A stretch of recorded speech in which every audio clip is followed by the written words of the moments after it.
اعوذ باللہ من الشیطان الرجیم بسم اللہ الرحمن الرحیم یا ایھا الذین آمنوا لا تتخذوا عدوی وعدوکم اولیاء تلقون الیہم بالمودۃ وقد کفروا بما جاءکم من الحق یخرجون الرسول وإیاکم ان تؤمنوا باللہ ربکم ان کنتم خرجتم جہادا فی سبیلی وابتغاء مرضاتی تسرون علیہم بالمودۃ وَأَنَا أَعْلَمُ بِمَا أَخْفَيْتُمْ وَمَا أَعْلَنْتُمْ وَمَنْ يَفْعَلْهُ مِنْكُمْ فَقَدْ ضَلَّ سَوَاءَ السَّبِيلِ۔ 28ویں پارے میں یہ سورہ ممتحنہ ہے۔ ممتحنہ اس سورت کا نام اس لیے ہے کہ اس سورت شریفہ کے اندر اخیر میں چند ایمان والی عورتیں مکہ سے مدینہ میں آئی تھی، تو ان کو امتحان لینے کے لیے آپ علیہ السلام کی مجلس میں حاضر کیا گیا تھا۔ اس اعتبار سے سورت کا نام سورہ ممتحنہ ہے۔ اب یہ جو سورت میں نے ابھی شروع میں جو ایک آیت شریفہ تلاوت فرمائی، اس میں اللہ تبارک و تعالیٰ نے ایک واقعے کی طرف اشارہ فرمایا ہے۔ وہ واقعہ یہ ہے، اس صلح حدیبیہ کے اندر ہم نے فتح مکہ کے بیان میں سنا تھا کہ صلح حدیبیہ میں ان کا آپس میں معاہدہ ہوا تھا کہ ہم ایک دوسرے کے خلاف جنگ نہیں کریں گے، ایک دوسرے کی مخالفت نہیں کریں گے۔ 2 سال بھی نہیں گزرے تھے کہ ان لوگوں نے اس معاہدے کی خلاف ورزی کر دی۔ اس کی وجہ سے آپ علیہ السلام نے صحابہ کو جمع فرمایا کہ اب ہمیں جنگ کرنا ہے، حالانکہ ہم نے جنگ کے لیے پیش قدمی نہیں کی ہے، لیکن انہوں نے معاہدے کے خلاف کیا ہے، اس لیے ہم جنگ کریں گے۔ لیکن ساتھ میں آپ نے یوں فرمایا کہ یہ راز کی بات ہے، اے میرے صحابہ اس بات کو اپنے پاس ہی رکھنا، یہ راز کی بات کسی اور کو بتا مت دینا۔ یہ مشورہ ہوا مجمع میں۔ اس مجمع کے اندر ایک بدری صحابی تھے، حضرت حاطب ابن ابی بلتع، یہ بدری صحابی ہے، یہ یمن میں سے آئے تھے اور ان کا پورا خاندان مکے میں تھا۔ یہ ہجرت کر کے مدینہ میں ایمان والوں کے ساتھ میں آئے تھے۔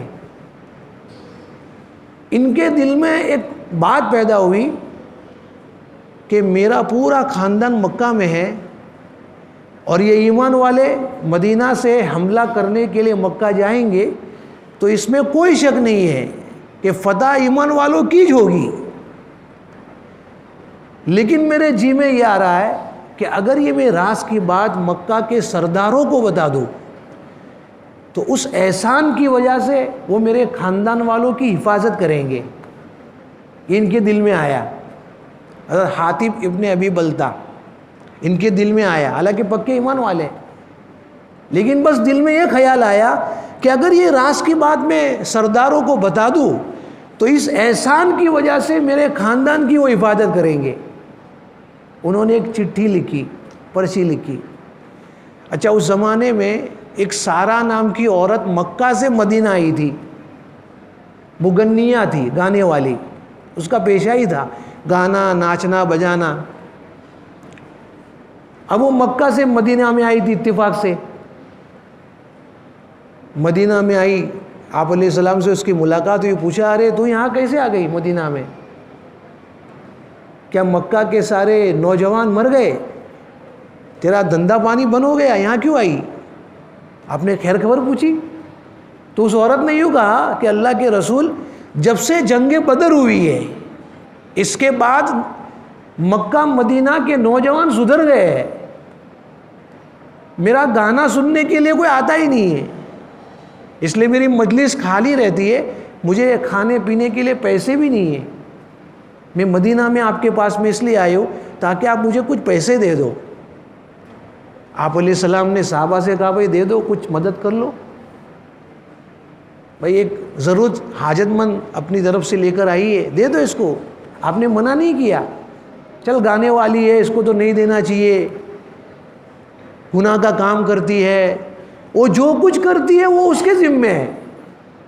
ہماری یہ ذمہ داری ہے کہ اگر کوئی فقیر مانگنے والا آوے، اگر ہمارے پاس میں تو دے دو، نہیں ہے تو پھر اللہ کے لیے اس کو معذرت کر دو، بھائی میرے پاس کچھ نہیں ہے۔ نہیں ہے کہ ہم اس کو لمبی چوڑی سنانا شروع کر دے ہوئے، کوئی دھندا ہی نہیں ہے، جب دیکھو آتے رہتے ہو، مانگتے رہتے ہو، شرم نہیں آتی، جوان ہو، ہٹے کٹے ہو، پتہ نہیں کیا کیا سنا دیتا ہے۔ نہیں، کوئی بھی مانگنے والا آوے، وہ کس مجبوری میں مانگنے کے لیے آیا ہم کو کیا معلوم۔ اس لیے ہماری ذمہ داری بنتی ہے، اگر ہمارے پاس میں ہے تو دے دو، ورنہ معذرت کر لو۔ تو آپ علیہ السلام نے بھی صحابہ کو کہا بھائی کچھ جمع کرو، پیسے دے دو، یہ بیچاری مانگنے کے لیے مکہ سے مدینہ آئی ہے، کچھ دے دو۔ جب یہ پیسے لے کے روانہ ہو رہی تھی مکہ کی طرف، تو یہ صحابی نے وہ پرچی اس کو دے دی، اس عورت کو، کہا کہ یہ پرچی لے، یہ اتنے دینار لے، اور فلاں جو مکہ میں جو سردار ہے ان کو یہ پرچی دے دینا۔ وہ پیسے اس لیے دیے، جیسے آج کل میں ہوتا ہے کوئی پارسل بھیجنا ہے تو مفت میں تھوڑی لے جائے گا، تھوڑے پیسے دو چائے پانی کے تو لے جائے گا۔ تو انہوں نے بھی چائے پانی کے پیسے دیے اس کو، بھئی پیسے لے اور یہ میری چٹھی پہنچا دینا۔ اب یہ عورت اونٹ پہ سوار ہو کے جا رہی ہے، حالانکہ مکہ سے مدینہ کتنا لمبا چوڑا سفر ہے، کوئی ایک دن میں تو پہنچنے والی ہے نہیں۔ یہ یہاں سے چلی، آپ علیہ السلام کے اوپر وحی آئی کہ اللہ کے نبی تمہارا راز فاش ہونے جا رہا ہے۔ ایک چٹھی اس عورت کو دی گئی ہے، جلدی سے وہ چٹھی اس کے پاس سے لے لو، اس لیے کہ عورت کو پتہ نہیں کیا لکھا ہوا ہے، عورت کو نہیں معلوم ہے، وہ چٹھی جلدی سے لے لو ورنہ تمہارا راز فاش ہو جائے گا۔ لہٰذا خواب میں جیسا دکھایا گیا نا، بالکل ہو بہو وہی شکل۔ آپ علیہ السلام نے 2 صحابہ کو بولا جلدی سے گھوڑا لے کے جاؤ، بھاگو اس کے پیچھے، فلاں جگہ پر وہ عورت قیام کیے ہوئے ٹھہری ہوئی ہے، اس کے پاس جاؤ، پرچی لے کے واپس آ جاؤ۔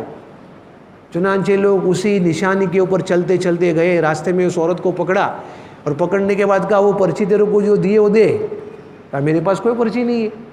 آنا کانی کرنے لگی، سختی سے پیش آئے تو اس عورت نے پھر وہ پرچی دے دی۔ اب وہ پرچی لے کے آ گئے مدینہ میں اور وہ چلی گئی۔ مجمع کے اندر آپ علیہ السلام نے پوچھا بھئی یہ حرکت کس نے کی ہے؟ تو ہمارے طرح چور تو دے نہیں کہ ڈر کہ نہیں بولنا نہیں ہے، پتہ چلے گا نہیں کس نے دی ہے۔ تو صحابی صاف دل کے آدمی تھے، مجمع میں کھڑے ہو گئے، اللہ کے رسول میں نے دیے، میں نے دیے۔ حضرت عمر اس مجمع میں بیٹھے ہوئے تھے، غصے ہو گئے، اللہ کے رسول مجھے اجازت دو اس کی گردن اڑا دوں میں، ایک دم تیور میں آ گئے۔ عمر خاموش ہو جا، یہ بدری صاحب ہی ہے، اس نے جو کہا ہے نا وہ سچ کہا ہے۔ پھر بلایا، تم نے ایسا کیوں کیا؟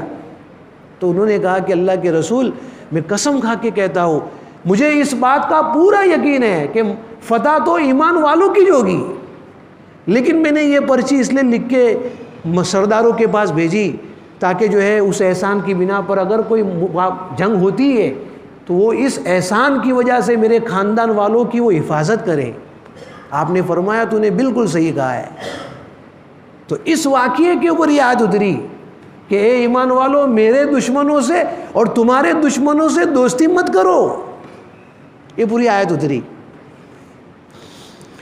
اس کے بعد میں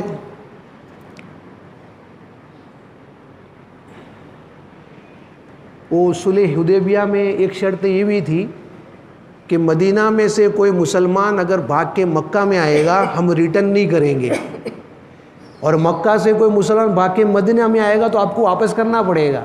یہ معاہدے میں ایک شرط تھی۔ اتفاق ایسا ہوا کہ چند عورتیں مکہ سے ایمان لا کر مدینہ کی طرف بھاگ گئیں، عورتیں۔ اب مسئلہ آیا، وہ جو معاہدے کے اندر طے ہوا ہے اس اعتبار سے تو عورتوں کو واپس کرنا پڑے گا، کیونکہ معاہدے میں کوئی طے تو تھا نہیں کہ مرد ہو یا عورت ہو، مطلق آدمیوں کو تو واپس کیا، لیکن اب یہ عورتوں کا مسئلہ ہے۔ فوراً اللہ تبارک و تعالیٰ نے آیت شریفہ اتاری کہ یہ عورتیں مکہ سے ایمان لے کے مدینہ میں آئی ہیں، اب ان کو واپس نہیں کیا جائے گا۔ استثنائی حکم، وہ حکم مطلق ہے، لیکن یہ عورتوں کو اب نہیں کیا جائے گا، اس لیے کہ یہ عورتیں جب ایمان میں داخل ہوئی ہے تو اب یہ ان کا نکاح ٹوٹ گیا، ان کے شوہر کافر ہے، یہ عورتیں ایمان والی ہے، دونوں کا مذہب بدل گیا، نکاح ٹوٹ گیا، تو اب ان عورتوں کو واپس نہیں کیا جائے گا۔ یہ آیت شریفہ اتار کے یہ حکم نازل فرمایا کہ اس معاہدے سے عورتیں مستثنی ہیں۔ اس کے بعد میں ایک تیسرا حکم ہے بیعت کرنے کا۔ یہی عورتیں جو مکہ سے ایمان لے کے مدینہ میں آئی تھی، آپ علیہ السلام نے ان کو بلایا پردے میں رہ کر، ان سے بات کی، ان سے بیعت لی۔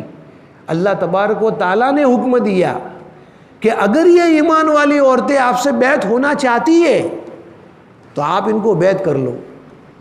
اب بیعت کرنے کا مطلب کیا ہوتا ہے؟ وہی خانقاہی نظام، جیسے قرآن پاک کے اندر دعوت و تبلیغ کی لائن سے اللہ نے بہت ساری آیتیں اتاری ہے، اسی طریقے پر قرآن پاک کے اندر یہ خانقاہی جو نظام ہے اس کو بھی بیان کیا ہے۔ یہ میں اس کو اس لیے بیان کر رہا ہوں کہ بہت سارے ایسے جو ایجوکیٹ ہیں جن کو دینی علم کا اتنا شعور نہیں ہے، وہ کہتے ہیں کہ یہ خانقاہی نظام جو ہے نا یہ بدعت ہے، بدعت کہتے ہیں۔ قرآن میں کہاں ہے یہ خانقاہ میں ذکر کرنا، اللہ والوں کے ہاتھ میں ہاتھ دے دینا؟ یہ کہاں قرآن میں ہے؟ اس لیے میں خاص طور پہ اس مضمون کو میں لے رہا ہوں کہ بیعت کا نظام بھی قرآن میں ہے۔ دیکھو یہ قرآن پاک کی آیت ہے، اللہ تبارک و تعالیٰ نے کہا کہ ایمان والی عورتیں اگر آپ سے بیعت ہونا چاہتی ہے تو آپ ان کو بیعت کر لو۔ اب بیعت کے اندر طریقہ کیا ہوتا ہے؟ عام طور پہ جو شیخ ہوتا ہے وہ ایک رسی جو ہے نا، اگر مجمع زیادہ ہوتا ہے تو ایک رسی پکڑا دیتے ہیں سب کو، بھائی پکڑ لو اس کو، پھر بہت ساری چیزیں پڑھواتے ہیں، بولو زنا نہیں کریں گے، بولو جھوٹ نہیں بولیں گے، بولو گناہ نہیں کریں گے، بہت ساری باتیں۔ تو یہی طریقہ اللہ تبارک و تعالیٰ نے قرآن میں اتارا ہے۔ ان کو کہو کہ چوری نہیں کریں گے، زنا نہیں کریں گے، بہتان نہیں باندھیں گے، اور آپ کی نافرمانی نہیں کریں گے، اللہ کے حکم کو نہیں توڑیں گے، یہ ساری باتوں کا معاہدہ لو ان سے، اگر یہ لیتے ہیں ان کو بیعت کر لو۔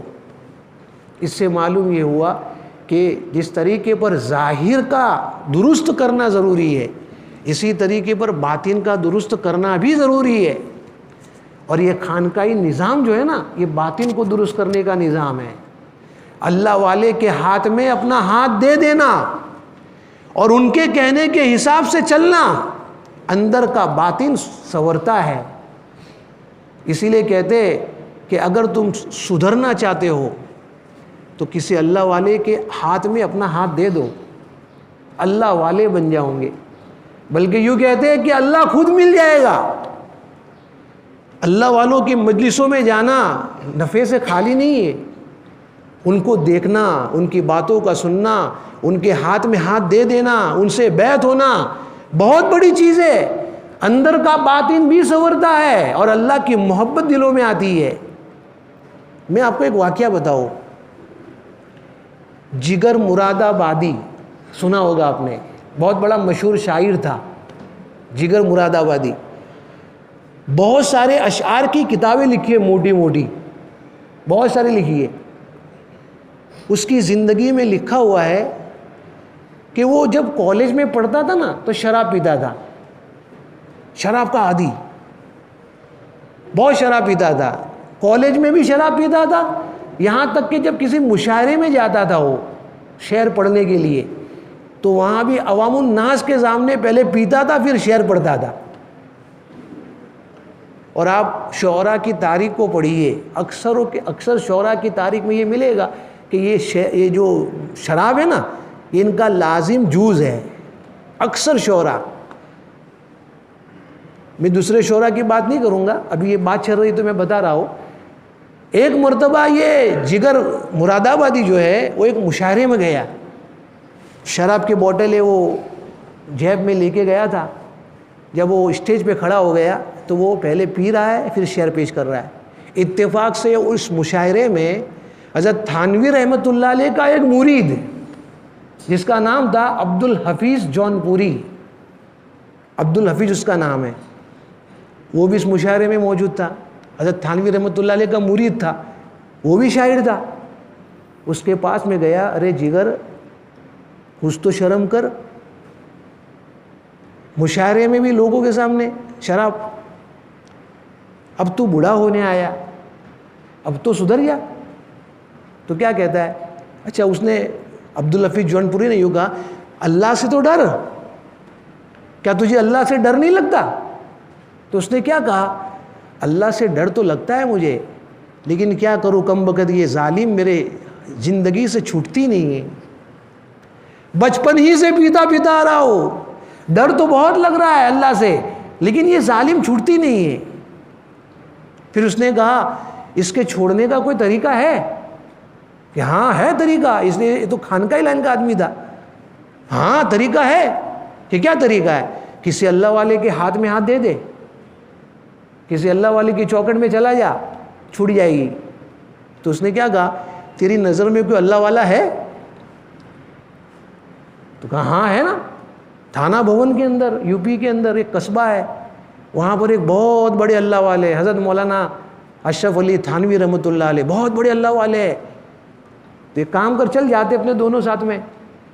اب اس زمانے میں خانقاہ کے اندر جگہ خالی نہیں رہتی تھی. اگر آپ کو خانقاہ میں جانا ہو نا تو پہلے سے لکھوانا پڑتا ہے کہ میں آ رہا ہوں فلاں تاریخ کو, جگہ ہے کہ نہیں خالی. ابھی تو کافی وسیع ہو گیا, لیکن اس زمانے میں تو پرانی جو خانقاہ جن لوگوں نے دیکھی ہے تھانہ بھون میں جا کے دیکھو کتنی مختصر ہے, چھوٹی سی خانقاہ ہے پرانی, ابھی تو نئی بھی بن گئی ہے. تو انہوں نے خط لکھا, حضرت تھانوی رحمۃ اللہ علیہ کی طرف سے جواب آیا کہ فلاں مہینے میں فلاں تاریخ میں آ جانا, جگہ خالی ہو جائے گی. فوراً نہیں بلایا. چنانچہ جب وہ تاریخ طے ہو گئی اور وہ تاریخ جب آ گئی, یہ دونوں ساتھی ساتھ میں چلے ہیں اور ٹرین کے ذریعے سے جب تھانہ پون پہنچے ہیں تو رات کو 12 بجے وہاں پہنچنے کا ٹائم تھا تھانہ بھون. حضرت تھانوی رحمۃ اللہ علیہ نے اپنے خادموں سے کہہ دیا تھا, بھئی رات کو 12 بجے جو ہے ہمارے وہاں ایک شاعر آ رہا ہے, توبہ کرنے کے لیے آ رہا ہے, اس کے لیے کھانا تیار کرو اور اس کے سونے کا انتظام کرو. آپ تو چلے گئے, رات کافی ہو گئی تھی. چنانچہ 12 بجے 12:30 بجے یہ دونوں ساتھی وہاں خانقاہ میں پہنچے ہیں. وہاں جا کے کھانا پینا کھلایا ان دونوں کو. کھلانے کے بعد میں چھوٹے چھوٹے آدمی کے سائز کے سونے کے بستر ہوتے تھے, چوڑے بوڑے تو ہوتے تھے کہ آرام سے ایک وہاں سویا ہے ایک وہاں سویا ہے. ابھی تو اللہ کا کرم ہے کہ بہت وسیع ہو گئی زمین, لیکن وہاں تو بالکل چھپک چھپک کے سونا ہے, مختصر جگہ ہے. دونوں کا بستر ساتھ میں لگا ہوا ہے.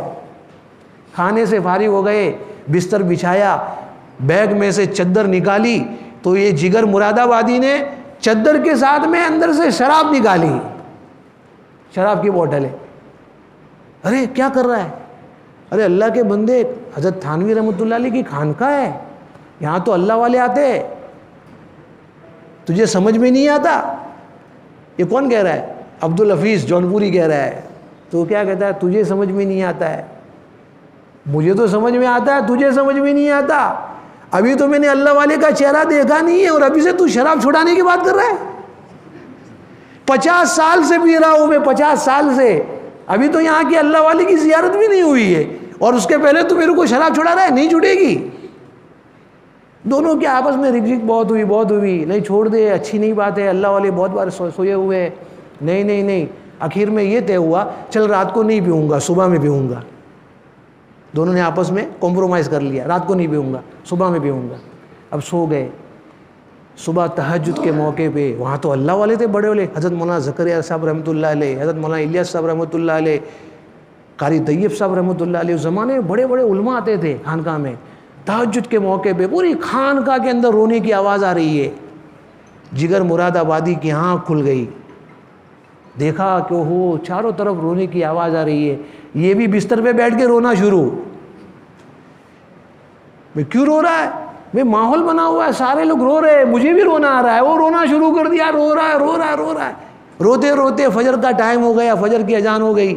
اذان ہو جانے کے بعد میں حضرت تھانوی رحمۃ اللہ علیہ اپنے گھر سے تشریف لائے خانقاہ میں اور فجر کی نماز آپ ہی نے پڑھائی. فجر کی نماز کے بعد ان کا معمول تھا 2-2.5 گھنٹے بیان کرنے کا. پتہ نہیں اللہ والوں کے دل میں اللہ ہی بات ڈالتے ہیں.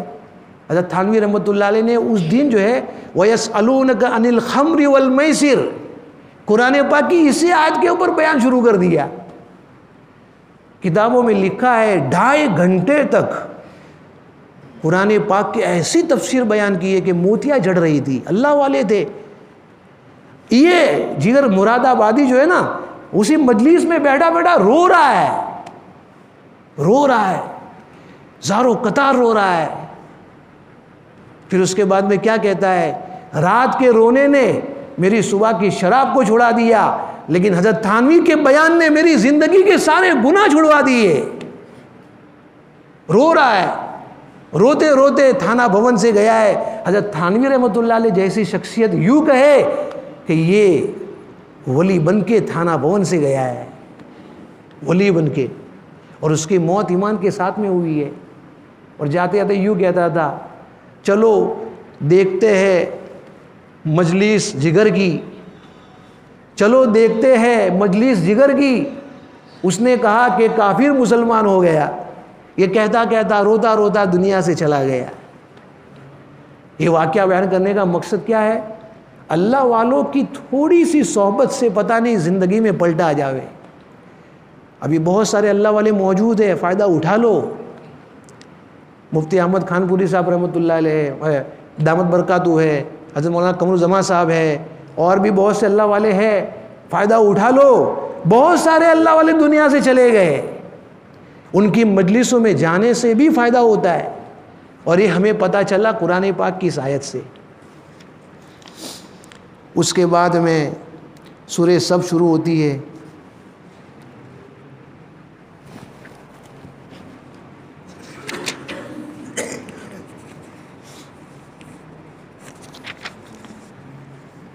سورہ صف کا نام صف اس لیے رکھا ہے کہ اس میں اللہ تبارک و تعالیٰ نے مجاہدین جو صف میں کھڑے ہیں جہاد کرنے کے لیے, تو یہ صفت اللہ کو بڑی پسند آئی, اسی لیے سورت کا نام ہی سورہ صف رکھ دیا. صف کے معنی ہے سب لگانا.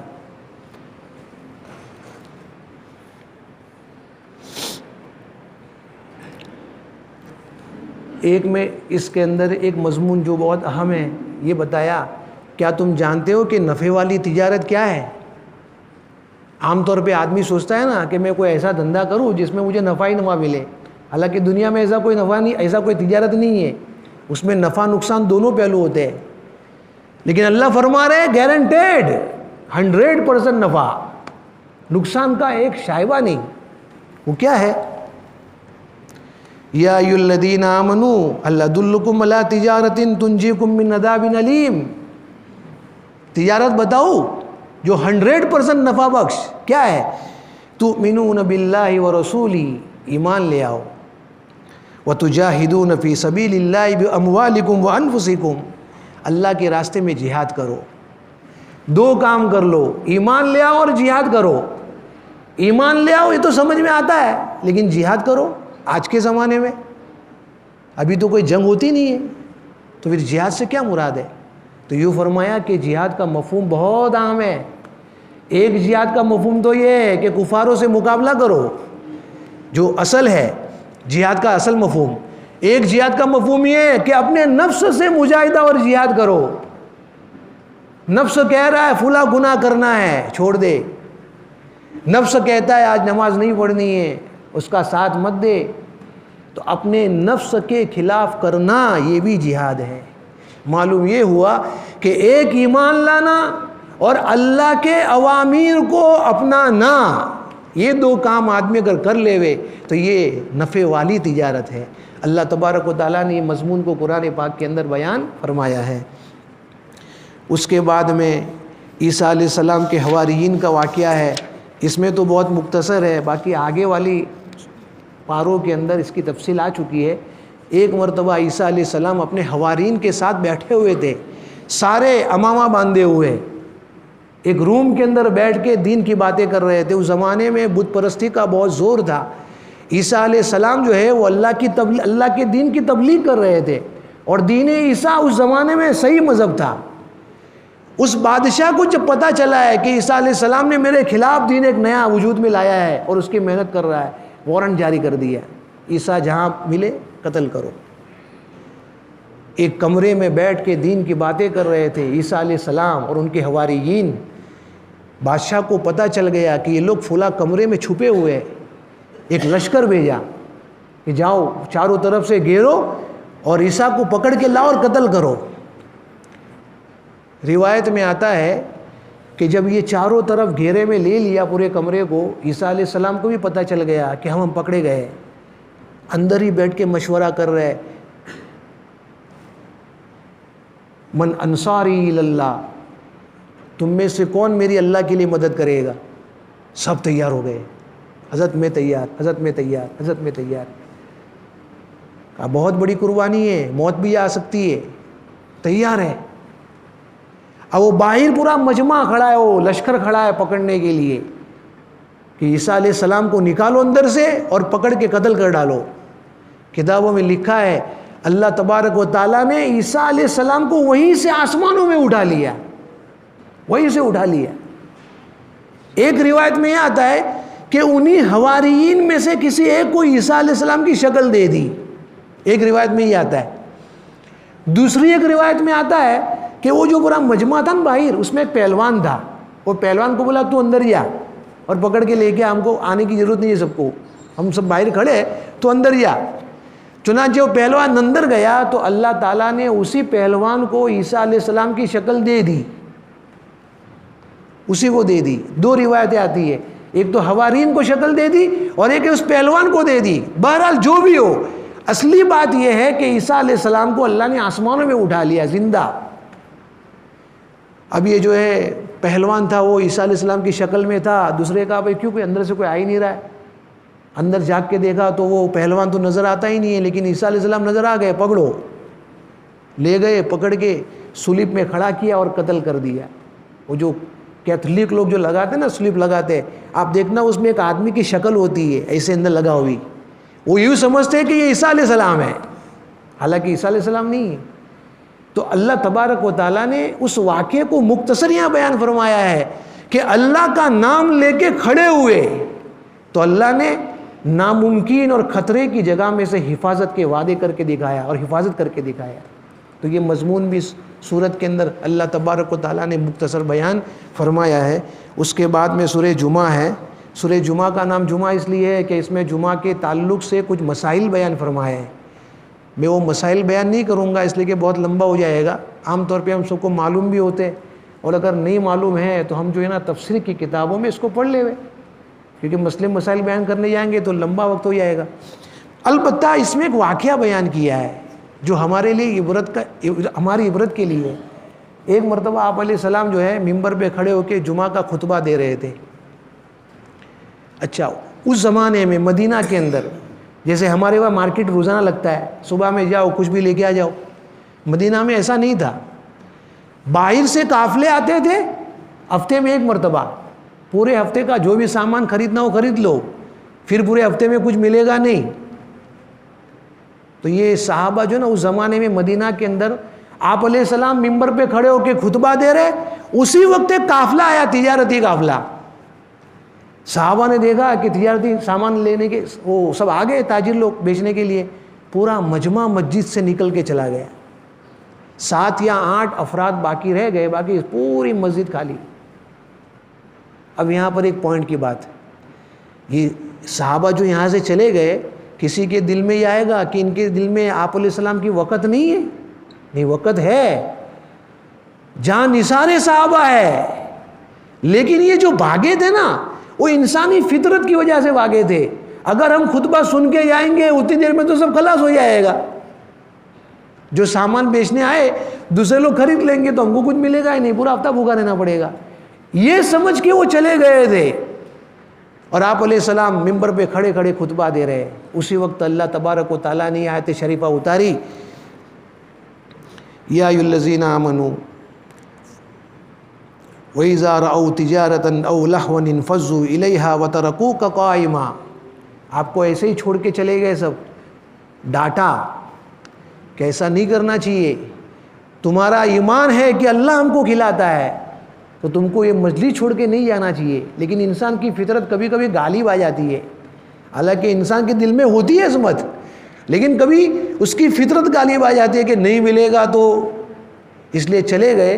اس وقت میں یہ طریقہ تھا کہ پہلے نماز ہوتی تھی جمعہ کی، پھر خطبہ ہوتا تھا، جیسے عید میں ہوتا ہے، ابھی بھی عید میں وہی ہوتا ہے، پہلے نماز ہوتی پھر خطبہ ہوتا ہے. تو اس زمانے میں جمعہ کے اندر بھی یہ ہوتا تھا, پہلے نماز پھر خطبہ. نماز تو ہو چکی تھی, اب خطبہ ہی پڑھنا تھا, اس لیے صحابہ چلے گئے تھے. یہ واقعہ پیش آ جانے کے بعد پھر ترتیب بدل ڈالی اور پہلے خطبہ پھر نماز ہو گئی, جو آج تک جاری ہے. اس کے بعد میں سورہ منافقون شروع ہو رہی ہے. سورہ منافقون میں بھی بہت سارے مضامین ہیں. اس میں ایک مضمون ہمارے لیے خاص عبرت کے لیے ہے. سورہ منافق کا نام منافقون کیوں رکھا گیا؟ اس لیے کہ سورت میں منافقوں کا تذکرہ ہے. منافقوں کا, منافق کس کو کہتے؟ ڈوگلا پن جس کو کہتے, ظاہر کچھ باطن کچھ. بڑی خطرناک صفت ہے یہ نفاق. اللہ ہم سب کی حفاظت فرمائے. یہ سورہ منافقین کے اندر بھی ایک واقعہ پیش آیا تھا. اللہ تبارک و تعالیٰ نے اس واقعے کے اوپر یہ سورت اتاری ہے. وہ واقعہ یہ ہے کہ غزوہ بنی مستلق, آپ علیہ السلام اور صحابہ جنگ کرنے گئے تھے غزوہ بنی مستلق میں. یہ غزوے کا نام ہی ہے غزوہ بنی مستلق. وہ اس کی مستقل تفسیر ہے, میں اس کی طرف جانا نہیں چاہتا اس لیے کہ قرآن میں اس کا تذکرہ نہیں ہے. جو واقعہ بتانا ہے وہ پیچھے آ رہا ہے.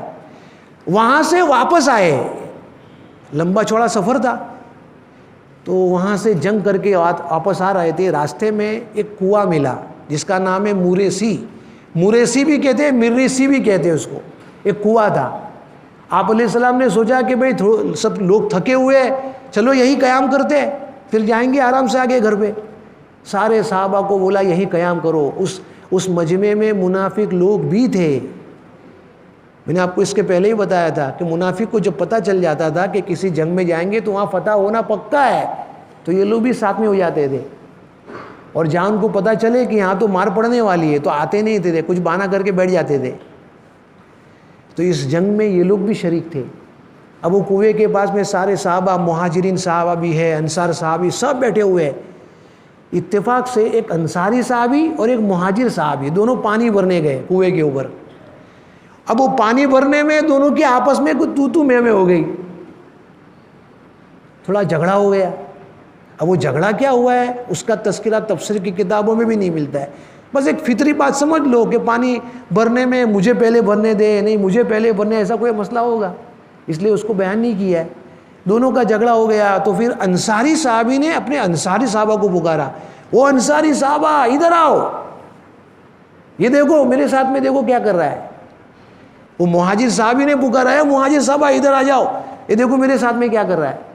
اب دونوں طرف سے پورا مجمع آ گیا, اس طرف انصاری صحابہ, اس طرف مہاجر صحابہ. بس قریب تھا کہ جھگڑا ہو جاوے. کسی نے جا کے آپ علیہ السلام کو بتایا کہ حضرت یہ لوگ اس طرح جھگڑنے کے بالکل قریب ہے, دونوں آمنے سامنے ہو گئے.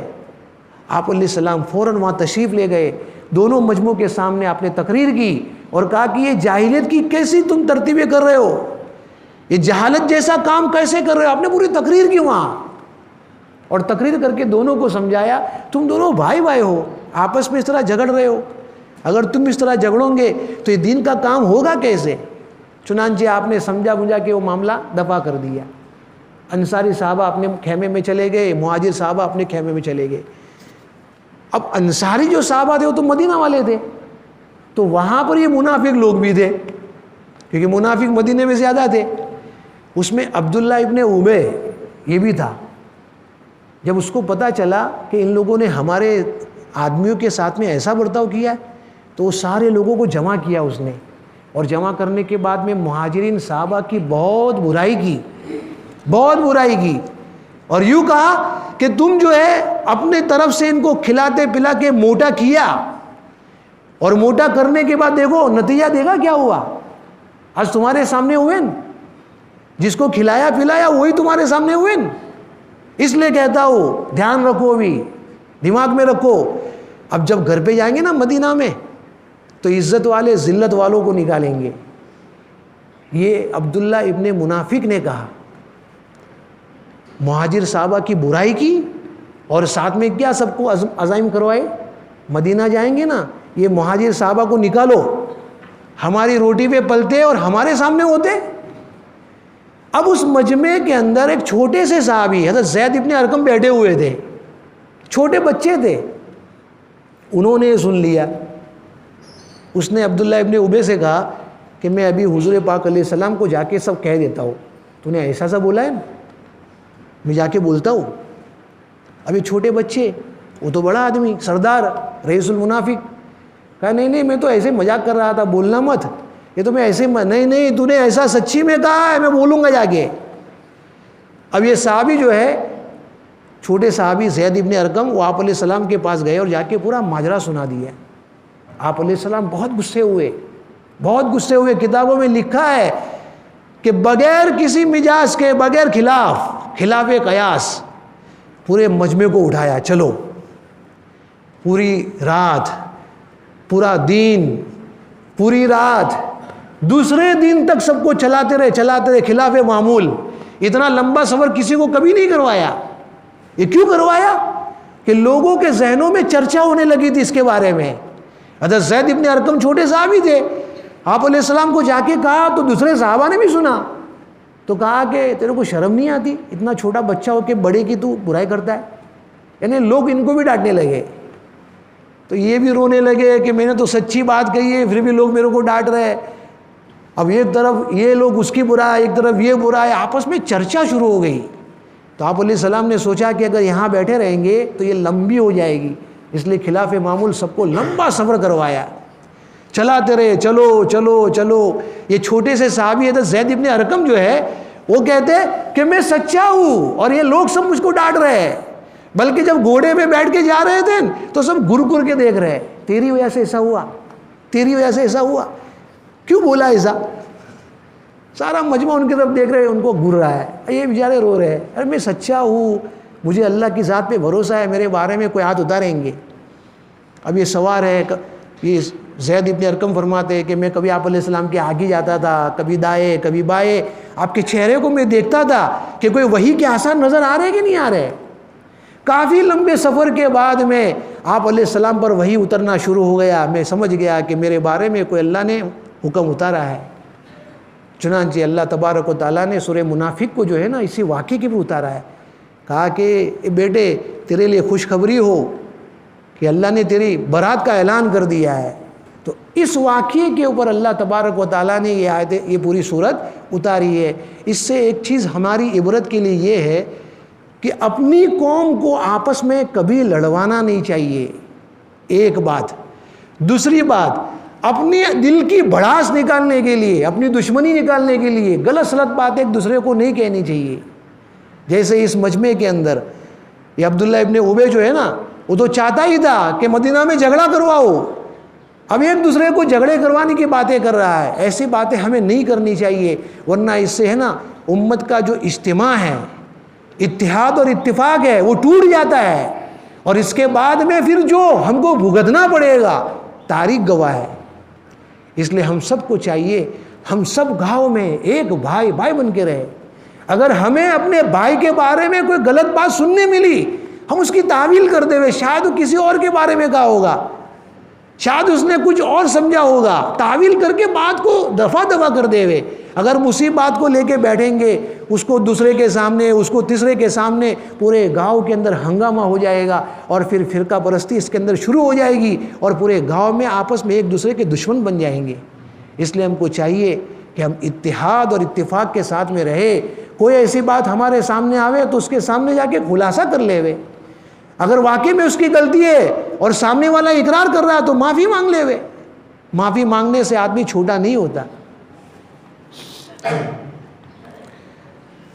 اس کے بعد میں سورہ تغابن ہے. تغابن کے اندر اللہ تبارک و تعالیٰ نے بہت سارے مضامین کو بیان فرمایا ہے.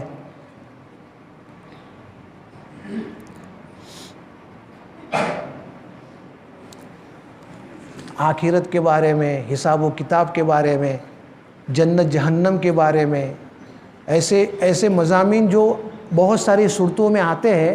بار بار اللہ اس کو بیان کرتے ہیں.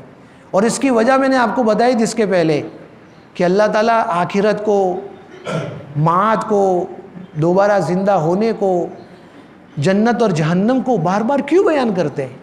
اس لیے بیان کرتے تاکہ اگر ہمارے اوپر دنیا کی غفلت کا پردہ چھا جاوے تو اس کو بار بار سنتے رہیں گے تو کیا بار بار سننے سے ہمارے ذہنوں میں وہ بات رہے گی اور آدمی کو زندگی اللہ کے حکموں کے مطابق گزارنا آسان ہو جائے گا. آدمی گناہ پہ گناہ کیوں کرتا ہے؟ مات کو بھول گیا، اس کو یہ بھی پتہ نہیں ہے کہ مرنے کے بعد اللہ کے سامنے کھڑا ہونا ہے اور حساب و کتاب دینا ہے۔ اگر ہر آدمی کو یہ احساس ہو جائے کہ دنیا میں جیسی زندگی گزار رہا ہوں، اچھی یا بری، ایک ایک عمل کا بدلہ اور اس کا حساب و کتاب مجھے اللہ کے سامنے دینا ہے، اگر یہ استحضار کے ساتھ میں آدمی زندگی بسر کرے گا تو اللہ کی ذات سے امید ہے کہ وہ اللہ والی زندگی گزار کے دنیا سے جائے گا۔ غفلت کے پردے، ایسا نہیں ہے کہ ہم جانتے نہیں ہیں، جانتے ہیں، لیکن دنیا کمانے کے پیچھے ایسے پڑ گئے ہم یہ بھی بھول گئے کہ ہم کو مر کے دنیا سے جانا ہے۔ دیکھو ہماری زندگی میں، ہم دوسروں کی زندگی میں کیا جا کے، ہم اپنی خود کی زندگی کو دیکھ لے ہوئے کہ صبح سے لے کے رات تک ہماری دوڑ دھوپ کس چیز کے پیچھے جا رہی ہے؟ دنیا دنیا دنیا۔ یوں سمجھ رہا ہے کہ بس دنیا ہی میرا مقصد ہے، مرنا مجھے کبھی نہیں ہے۔ اگر اس کو مرنے کا استحضار ہوتا تو جس طریقے پر وہ ایک محدود وقت میں کمانے کے لیے جاتا ہے، اس میں سے تھوڑا وقت وہ اللہ کے لیے بھی نکالتا۔ جس طریقے پر رمضان کے مبارک مہینے میں ہم ایک ماحول بنا ہوا ہے نماز پڑھنے کا، تلاوت کرنے کا، تسبیحات کی پابندی کرنے کا، ایک ماحول بنا ہوا ہے، تو ماحول کے حساب سے آدمی کو کرنا بہت آسان ہے۔ لیکن جیسے یہ رمضان کا مبارک مہینہ چلا جائے گا، پھر دیکھو اس کے بعد میں پتہ چل جائے گا کہ رمضانی مسلمان کون ہے اور رحمانی مسلمان کون ہے۔ رمضانی مسلمان ہوئی کہ رمضان کو دیکھ کے عبادت کر رہا تھا، اب رمضان چلا گیا تو چھٹی۔ خفا جو ہوتے ہیں، خاص طور پہ میں ان کو کہنا چاہوں گا کہ وہ لوگ کیا کرتے، شعبان کا مہینہ جب شروع ہوتا ہے تو پھر قرآن لے کے بیٹھتے ہیں اور ایسا رٹا مارتے ہیں جب تک قرآن تراویح میں پورا نہیں سناتے، نہ چین سے افطار کرتے نہ چین سے سحری کرتے۔ میں خاص طور پہ اپنے یہ حفاظ جو ہے، نوجوان ہیں، میں ان سے خاص یہ درخواست کروں گا کہ اللہ کے واسطے قرآن کی تلاوت پورے سال میں کرو، بلکہ معمول بناؤ روزانہ تھوڑا تھوڑا سنانے کا۔ یہ نہیں کہ رمضان کا مہینہ آیا اس کے پہلے شروع کریں گے اور رمضان میں یاد کریں گے پھر چھٹی، نہیں۔ قرآن کو اتنا بہترین انداز میں یاد کرو کہ پورا سال ہم اس قرآن کو یاد کرنے والے بنے اور اچھی طرح سنانے والے بنے۔ جب رمضان کا مہینہ آئے گا تو ٹینشن نہیں رہے گا۔ اللہ نے آپ کو اتنی بڑی نعمت سے نوازا ہے کہ اس کے بارے میں آپ کو کیا بتاؤ۔ اس کے بارے میں فضائل اگر بیان کیے جاوے تو وقت کمڑ جاوے۔ بس اللہ نے ایک بہت بڑی نعمت سے آپ کو نوازا ہے۔ ہمارے علماء دیوبند کے اندر اکابرین میں سے ایک اللہ والے گزرے ہیں، حضرت مولانا حافظ محمد قاسمی صاحب، ہمارے اکابرین میں سے گزرے۔ وہ قرآن کو کیسے یاد کرتے تھے؟ حرکت کے ذریعے۔ ہم حافظوں کو قرآن جو سوال کرتے ہیں نا، وہ کیسے کرتے ہیں؟ قرآن پاک کی کوئی آیت پیش کر دی، بھائی پڑھو آگے والا، قل هو اللہ احد، آگے بڑھو۔ وہ حافظ صاحب کو اللہ نے اتنا ذہن دیا تھا کہ قرآن پاک کو حرکت سے پڑھتے تھے۔ مثال کے طور پہ قل هو اللہ احد، میں آپ کو ایک سمجھانے کے لیے کہہ رہا ہوں۔ قل قاف کے اوپر پیش ہے، لام کے اوپر جزم ہے، ہوا کے اوپر پیش ہے، واو کے اوپر صبر ہے، قل ہوا۔ وہ صحابی کو وہ مولانا تھے حافظ صاحب، اللہ نے ان کو ایسا ذہن دیا تھا کہ اگر کسی کو امتحان لینا ہو خالی حرکت پڑھ کے بتاؤ، ضمہ، زبر، جزم، کسرہ، ایسا خالی پڑھ کے دکھاؤ۔ وہ اس حرکت کے ذریعے سے قرآن پاک کی آیتوں کو پڑھتے تھے۔ سوچئے کتنا ذہن ہوگا، اللہ نے ان کو حافظہ کتنا زبردست دیا ہوگا۔ یہ ہم کو بھی مل سکتا ہے، کیونکہ یہ حافظہ کس نے دیا ہے؟ اللہ نے دیا ہے، تو وہ اللہ ہم کو بھی دے سکتا ہے، لیکن اس کے لیے شرط کیا ہے؟ گناہوں سے بچنا۔ گناہ سے بچنا بہت ضروری ہے۔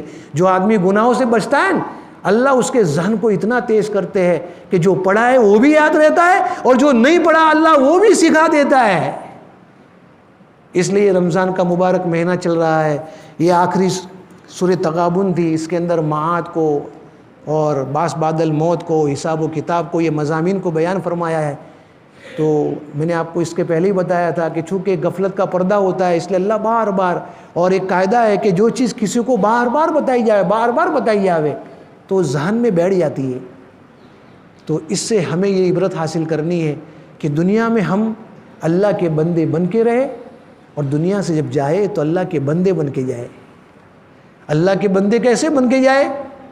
ایسے بندے بن کے جائے کہ جب تمہارا جنازہ یہاں سے جا رہا ہو، زمین کی مخلوق تو روئے گی، آسمان کی مخلوق بھی روئے۔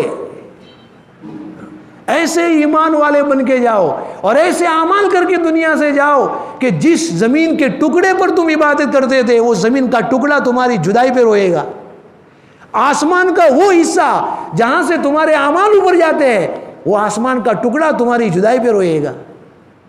اور جب تمہارے نام اعمال کو اوپر لے کے جائیں گے، شوق سے فرشتے دیکھیں گے، لاؤ دکھاؤ ہم کو۔ یہ بھی آگے والی صورتوں میں آ رہا ہے 30ویں پارے میں۔ شوق سے تمہارے نام اعمال کو دیکھیں گے، بھائی دکھاؤ کس کا ہے؟ ارے فلاں بندے کا ہے۔ کیوں شوق سے دیکھیں گے معلوم ہے؟ شوق سے کیوں دیکھیں گے؟ اس لیے نہیں کہ وہ اچھے عمل کر کے آیا ہے، وہ اس لیے دیکھیں گے کہ انہوں نے اللہ سے کہا تھا ایک مرتبہ، یا اللہ تو ایسی مخلوق کو کیوں پیدا کر رہا ہے جو خون خرابہ کرے گی، دنیا میں جا کے جھگڑا کرے گی، ان سے امید مت رکھ، عبادت تو ہم کرتے ہیں۔ جب یہی فرشتے اس بندے کے اعمال کو دیکھ رہے ہیں کہ عبادت سے بھرے ہوئے ہیں، اعمال خیر سے بھرے ہوئے، اللہ کی اطاعت سے بھرے ہوئے، تعجب سے دیکھ رہے ہیں اور غور سے دیکھیں گے، یشہدہ المقربون، دھیان سے دیکھیں گے۔ اللہ ہم سب کو ایسا بنا دے وے۔ یہ آخری عشرہ ہے، چند ایام باقی رہ گئے، آج 27واں روزہ بھی ہو گیا، پتہ نہیں اب کتنے دن باقی ہے، 2 بھی ہو سکتے 3 بھی ہو سکتے۔ اس لیے پیارو مختلف اعمال کر کے اللہ کو راضی کر لو، اللہ کو راضی کر لو۔ اللہ ٹوٹے ہوئے دلوں کی بڑی قدر کرتا ہے۔ وقت نہیں ہے ورنہ میں آپ کو ایک قصہ بتاتا اس کے اوپر۔ اللہ کے وہاں ٹوٹے ہوئے دلوں کی بڑی قدر ہے، اس لیے مانگو۔ اعمال تو کرنے ہیں، اعمال کے ساتھ ساتھ میں اپنی پچھلی زندگی کے سارے گناہوں کی معافی مانگے۔ اور یہ رمضان کے پورے مہینے میں ہم نے جو روزے رکھے، جو مشق کی ہے اعمال کرنے کی، رمضان جیسے عید کا چاند ہو جائے گا، اس کے بعد میں ہماری زندگی میں تبدیلی نہیں آنی چاہیے۔ ہاں مقدار میں کمی بیشی ہو سکتی ہے، مقدار میں، لیکن اعمال بدلنے نہیں چاہیے۔ جیسے ہم رمضان میں تسبیح پڑھتے تھے، گہرے رمضان میں تسبیح پڑھیں گے۔ رمضان میں قرآن کی تلاوت کرتے تھے، گہرے رمضان میں کریں گے۔ رمضان میں نوافل پڑھتے تھے، گہرے رمضان میں نوافل پڑھیں گے۔ رمضان میں دعاؤں کا اہتمام کرتے تھے، گہرے رمضان میں بھی کریں گے۔ ہاں مقدار میں کمی بیشی ہو سکتی ہے، اس لیے کہ رمضان کے بعد میں آدمی کیا اپنے کاروبار میں لگے گا، اس لیے مقدار کے اعتبار سے کمی بیشی ہو سکتی ہے، لیکن اعمال تبدیلی نہیں ہونے چاہیے۔ اگر اعمال تبدیلی ہو گئے تو سمجھو کہ ہم رمضانی مسلمان ہیں۔ اللہ کو رحمانی مسلمان پسند ہے۔ اللہ ہم سب کو ایسا بنا دے وے، اور موت سے پہلے اپنے سارے گناہوں کی توبہ کر کے پاک صاف کر کے اللہ ہم سب کو کلمے والی موت نصیب فرمائے۔ وآخر دعوانا الحمدللہ رب